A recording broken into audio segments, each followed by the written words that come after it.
va essayer de les déterminer ensemble, celui-ci. C'est libellule. Demoiselle. Libellule. Et la demoiselle. Éphémère. Qui font l'amour dans le ciel. Bah non, ils sont pas deux. C'est mission impossible. Ah si, voilà. Il a réussi. En fait, c'est quoi? Ben voilà, ça c'est la larve de libellule quand elle est toute petite. Et quand elle est noire, après, d'abord elle grandit dans sa peau.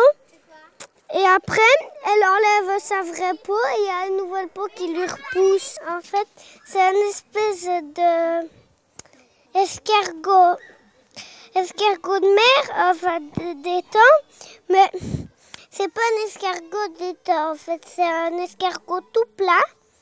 Le nom du scientifique, je sais pas comment c'est, et le nom que je lui ai donné, c'est l'escargot plat. C'est l'escargot plat? Oui.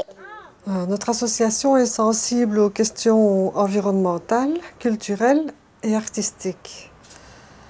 Si nous essayons de sensibiliser aux richesses de la biodiversité et à sa fragilité et aux stratégies qui peuvent la conserver, c'est que nous voulons trouver avec les générations futures, en collaboration avec les Amérindiens, des moyens de continuer à vivre en bonne entente avec notre environnement, par un mode de vie plus simple.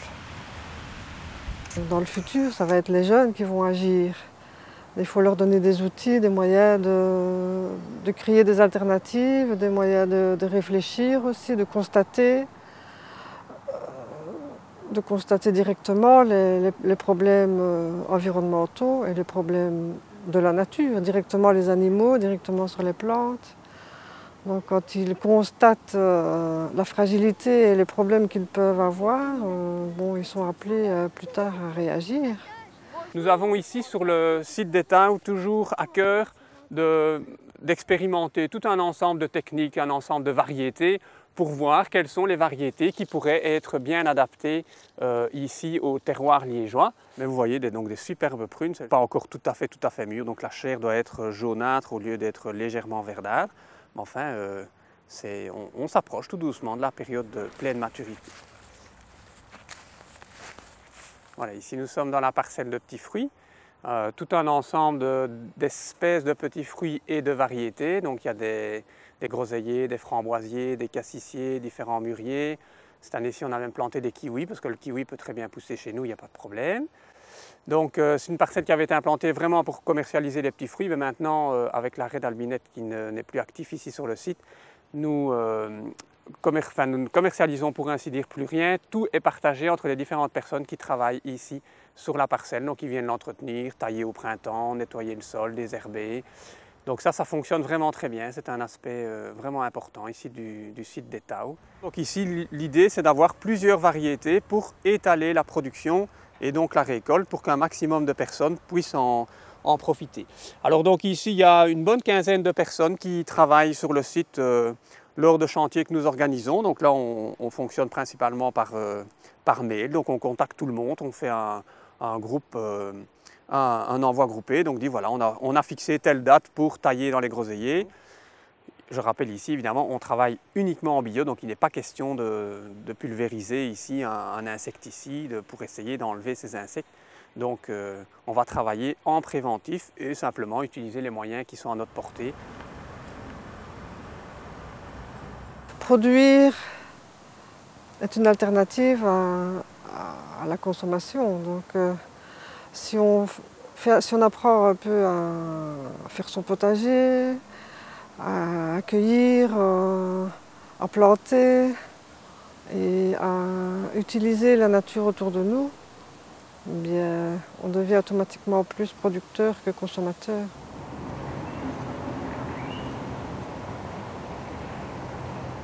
Voilà, ici on arrive dans le verger aux pommes, moi c'est vraiment un endroit que j'adore.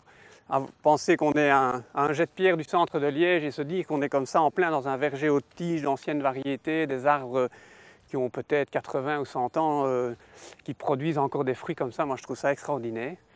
Et en plus, ce verger est quasiment complet, c'est bien certain qu'on voit qu'il y a quelques jeunes arbres qui ont été replacés pour combler des trous, des arbres qui étaient morts. Mais sinon, globalement, on est face à tout un verger d'époque, si je puis dire. Sinon, de nouveau, un peu comme pour les petits fruits ici, l'entièreté de la récolte est partagée entre les différentes personnes qui travaillent sur le site. Et alors, quand nous avons un surplus, bien évidemment, on essaie de le commercialiser. On ne va pas laisser se perdre simplement parce que ça n'intéresse pas l'un d'entre nous. Et donc là, on le commercialise. Nous sommes certifiés agriculture bio par EcoCert, donc il n'y a vraiment aucun problème pour valoriser ces excellentes productions. Voilà, alors ici dans les vergers, bon, nous intervenons sur les arbres, mais il y a aussi les herbes qui poussent au pied du verger. Et pour ça, pour limiter cet envahissement par les herbes, nous avons choisi le pâturage par des chevaux. Donc il y a plusieurs chevaux qui pâturent ici plus ou moins en permanence. C'est bien certain qu'en hiver, il y a quand même beaucoup moins de chevaux parce qu'il y a beaucoup moins d'herbes. Donc ce qui est important ici, c'est d'avoir un pâturage tournant. Donc vous avez vu, il y a tout un ensemble de clôtures sur le site qui délimitent des parcelles. Et donc les chevaux ne sont pas tout le temps partout. Ils sont par moment dans une parcelle, par moment dans l'autre. Il y a tout un suivi des herbes. Donc il y a ce qu'on appelle les refus, toujours dans un pâturage. Donc des herbes qui n'ont pas été mangées par les animaux et qui sont fauchées juste avant que les animaux ne quittent la prairie. Comme ça, ils mangent ces herbes séchées, parce que les orties, par exemple, ils ne les mangent pas quand elles sont brûlantes, mais ils les mangent avec plaisir quand elles sont sèches. Et donc, ça permet malgré tout de maintenir les prairies dans un état de propreté. Alors, il faut s'approcher de la mare sans écrabouiller les végétaux. Et après, quand on a attrapé un animal, on le manipule sans lui faire mal. Puis quand on le capture, on prend la même espèce. Quand on le transporte, on doit mettre une petite branche pour qu'il puisse s'accrocher. Et quand on l'a mis dans un aquarium, on lui donne de la nourriture et on l'observe. Qu'est-ce qu'il a après quand il est grand, quand il est devenu adulte? Il est grand, il a des pattes un peu griffues et parfois il pousse un petit cri aigu. Oui, mais il a quoi à la place des poumons quand il est... Quand il est petit, il a des bronchies. Ah oui, des bronchies. Mais il a quoi à la place des bronchies quand il est adulte? Il doit avoir des poumons parce qu'il respire. Il vient respirer à la surface. Nous sommes ici avec Michel, donc, qui est un des encadrants de la bourrache. Donc, parce que ici, le maraîchage n'est pas fait par des bénévoles comme nous en avons parlé tout à l'heure pour les petits fruits ou les vergers. Donc ici, il y a une EFT, c'est une association qui est en cours de le devenir, ce n'est pas encore tout à fait fait, mais on ne va pas ergoter sur les mots. Donc la ASBL qui gère le site d'État dans son ensemble met à disposition de cette ASBL tout le terrain pour produire des légumes qui sont commercialisés de différentes manières, notamment dans les GAC. Et ce travail est fait pour former des personnes qui sont en réinsertion sociale, des personnes qui veulent se réorienter dans la société, etc. Le fondement même du travail ici, c'est de former ces personnes, ces stagiaires à l'agriculture et au maraîchage bio, mais c'est aussi de faire la démonstration de toutes les techniques du maraîchage bio. Et pour ça, évidemment, il y a beaucoup de choses à faire. Une chose dont je n'ai pas parlé, par exemple, c'est le paillage. Vous voyez qu'il y a de la paille qui a été étendue. C'est une manière de couvrir le sol, donc toujours ce principe de l'agriculture bio, couvrir le sol pour limiter la croissance des mauvaises herbes, pour aussi mettre les légumes parfois un petit peu au sec et aussi pour garder l'humidité dans le sol. Voilà, donc ici maintenant nous sommes arrivés dans l'oseraie. L'oseraie, c'est une plantation d'osier. Alors indépendamment de l'osier qui est cultivé ici pour produire la matière première utilisée en vannerie dans des stages faits par Identité Amérique Indienne, il y a aussi ce qu'on appelle les constructions en saule vivant, en osier vivant, qui sont utilisées pour agrémenter le site et pour le rendre plus utilisable. Et de nouveau, comme pour les arbres fruitiers, etc., il y a énormément de variétés qui ont été implantées ici. Avec le temps, on se rend compte que certaines variétés ne sont pas bien adaptées, qu'elles ne poussent pas comme elles devraient pousser, qu'il y a certains parasitismes avec des insectes. Mais ça nous permet donc de savoir vers quoi on doit aller, parce que c'est vrai qu'il y a beaucoup de choses qu'on a dû redécouvrir par nous-mêmes en faisant ces essais, méthode d'essai-erreur.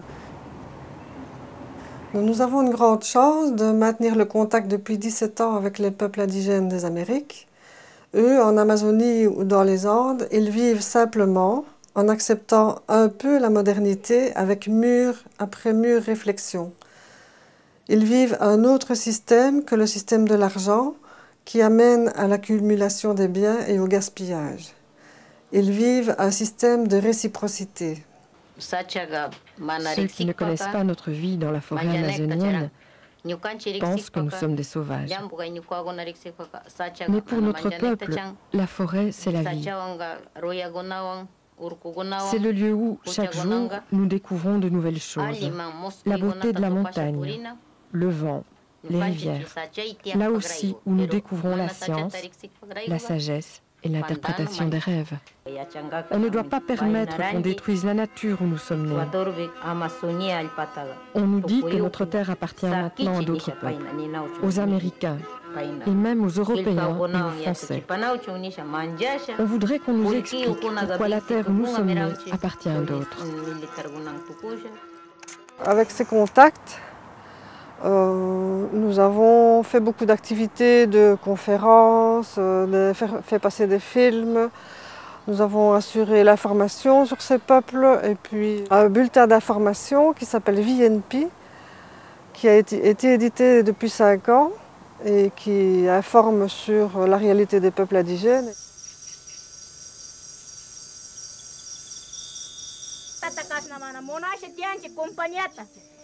Nyukanchi wa imanda yai kumara compañía shell. Washa yai kushkara na maibe. Toko wister compañía guna yai kushkara na petrolera guna.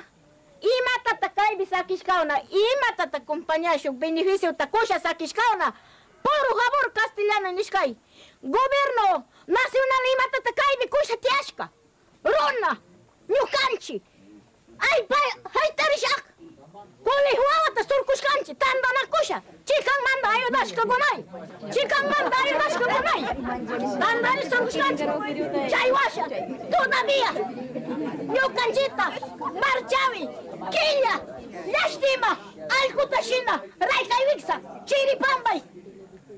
Charishkawasha. Kaibi compañero guna mas manguna. Charishkawasha. Il n'y a que celui qui jette le... Moi, je pense que c'est toujours bien de travailler avec les jeunes générations parce que bon, eux ont encore le temps d'agir. Nous, plus âgés, justement, notre rôle, c'est de faire un peu le lien entre le passé et le présent, donc avec aussi des personnes qui vivent actuellement, mais qui vivent comme au temps passé. Oui, mais les libellules, on n'en voit pas beaucoup maintenant. On n'en voit pas beaucoup. Et les petits trucs là, qui vont partout, tu les fais pas? Ça, les antilopes, je les ferai après parce que t'as vu les trucs, il y en a plein. Hein. Ah ouais. Celle-là, ça fait comme une botte. Une libellule, tu peux la faire.